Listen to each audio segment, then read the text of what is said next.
Assalamualaikum warahmatullahi wabarakatuh.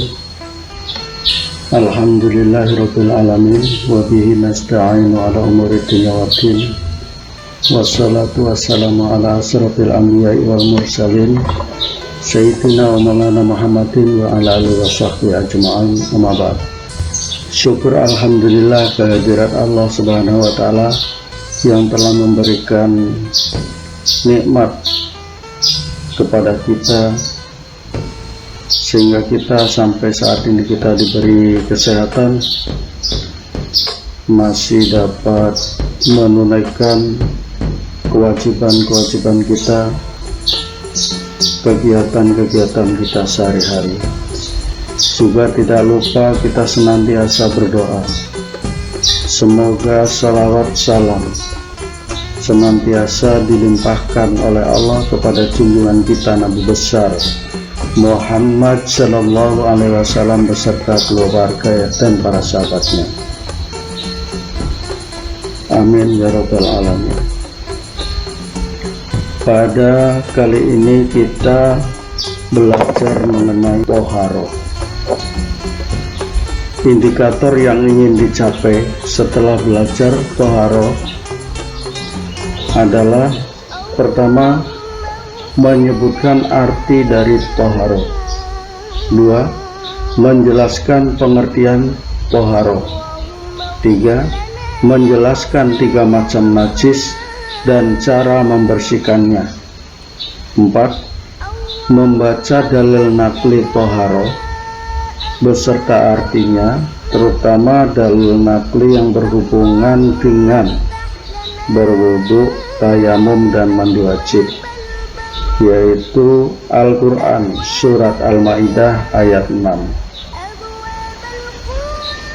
Yang kelima, menjelaskan macam-macam toharoh. Yang keenam, menyebutkan 6 rukun wudu. Yang ketujuh, menyebutkan sunnah-sunnah dalam berwudu.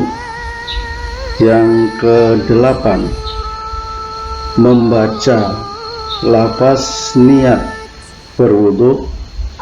Yang kesembilan, membacakan doa sesudah berwudu. Yang kesepuluh, menyebutkan sebab-sebab hadas kecil atau sebab-sebab batalnya wudu. Yang 11, menyebutkan sebab-sebab hadas besar atau menyebutkan sebab-sebab mandi wajib. Baiklah, kita mulai pada indikator yang pertama. 1. Arti toharoh. Toharoh adalah bersuci artinya. Yang kedua, pengertian toharoh adalah membersihkan dan mensucikan diri dari hadas dan najis, baik badan, pakaian, maupun tempat. Nomor 3, tiga macam najis dan cara membersihkannya. Yang pertama yaitu najis mukhaffafah.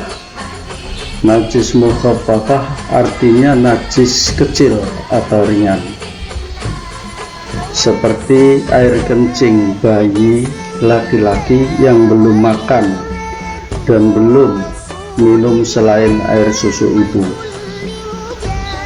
Yang kedua, najis mutawasitoh, yaitu najis sedang, najis pada umumnya, kotoran hewan, bangkai, dan sebagainya.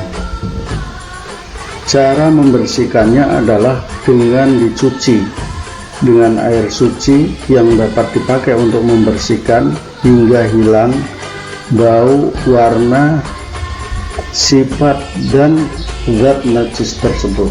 Berikutnya adalah najis mughaladoh. Najis mughaladoh artinya najis berat atau najis besar, seperti air liur anjing, babi, dan keturunannya. Cara membersihkannya adalah dicuci sebanyak 7 kali dengan air, salah satunya dicampur dengan tanah atau pasir. Yang keempat, dalil nakli toharoh yang berhubungan dengan wudhu, tayamum, dan mandi wajib, yaitu Quran Surat Al-Ma'idah ayat 6. A'udzubillahi minasyaitonirrajim.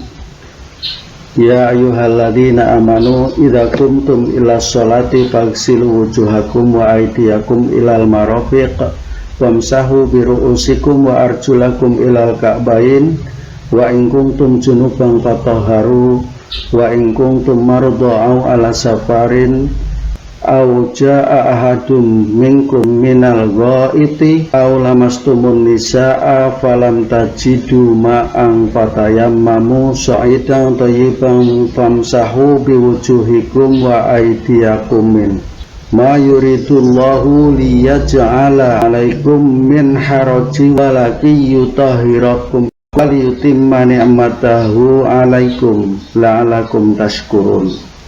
Wahai orang-orang yang beriman, apabila kamu hendak melaksanakan sholat, maka basuhlah wajahmu dan tanganmu sampai ke siku, dan usaplah kepalamu, dan basuhlah kedua kakimu sampai kedua mata kaki.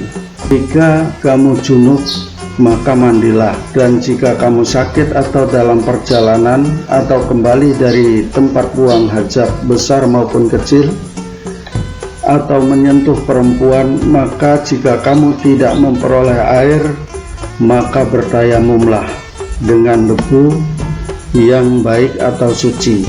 Usaplah wajahmu dan tanganmu dengan debu itu.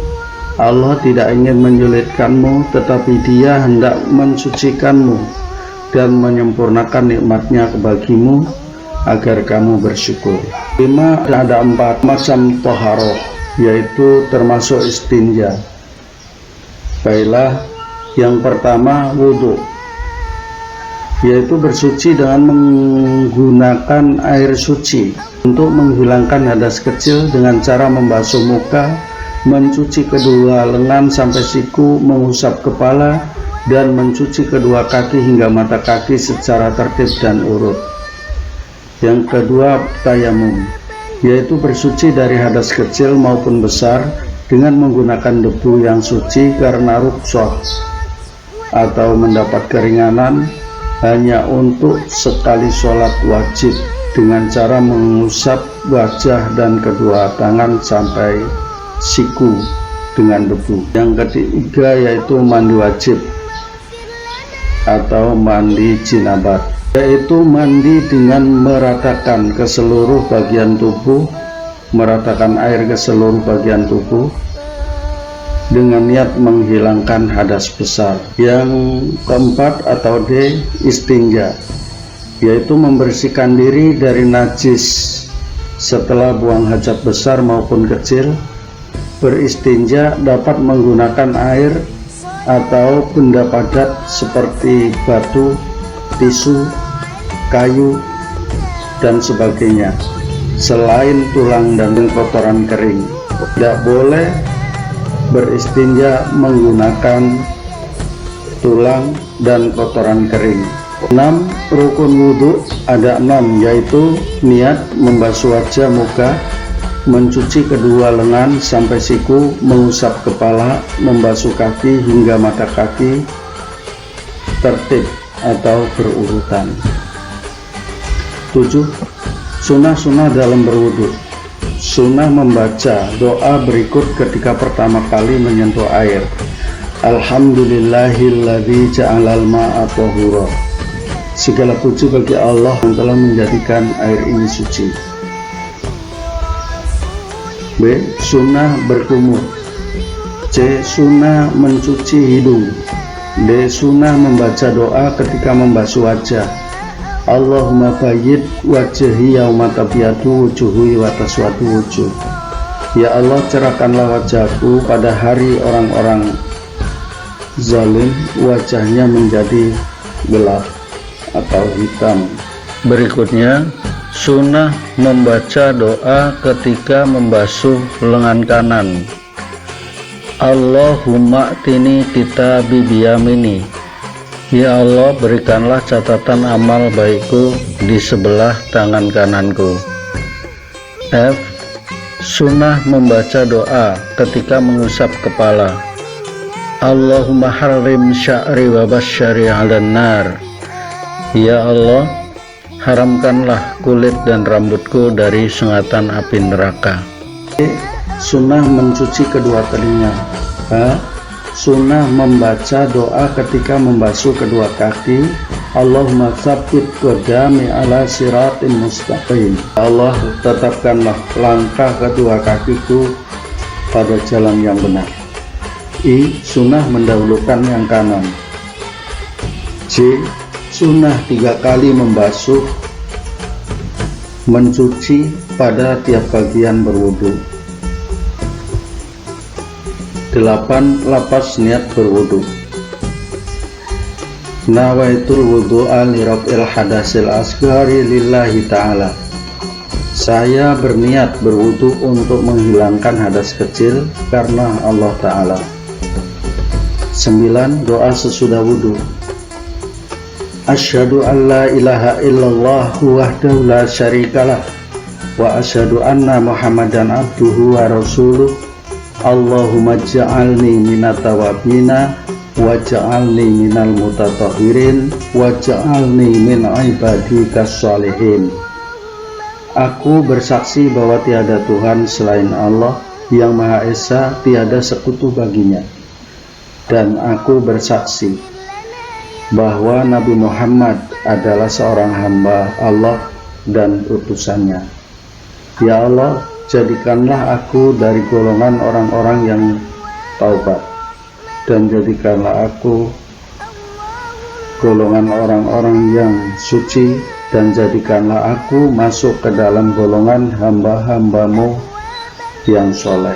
10 sebab-sebab hadas kecil antara lain: tertidur, buang angin, buang hajat besar maupun kecil, muntah, bersentuhan kulit laki-laki dan perempuan yang bukan mahram, bersenggolan laki-laki dan perempuan bukan mahram sehingga timbul rasa syir berupa rasa syahwat. Ini berarti juga menjadi sebab batalnya wudhu. 11 sebab-sebab hadas besar. 1 atau A. Meninggal dunia. B. Jima. C. Keluar mani atau sperma baik sengaja maupun tidak. D. Keluar darah haid dan nifas untuk perempuan. Untuk menghilangkan hadas besar atau junub dengan mandi jinabat. Demikian materi taharoh, semoga dapat dipahami. Terima kasih. Akhir kata, wassalamualaikum warahmatullahi wabarakatuh.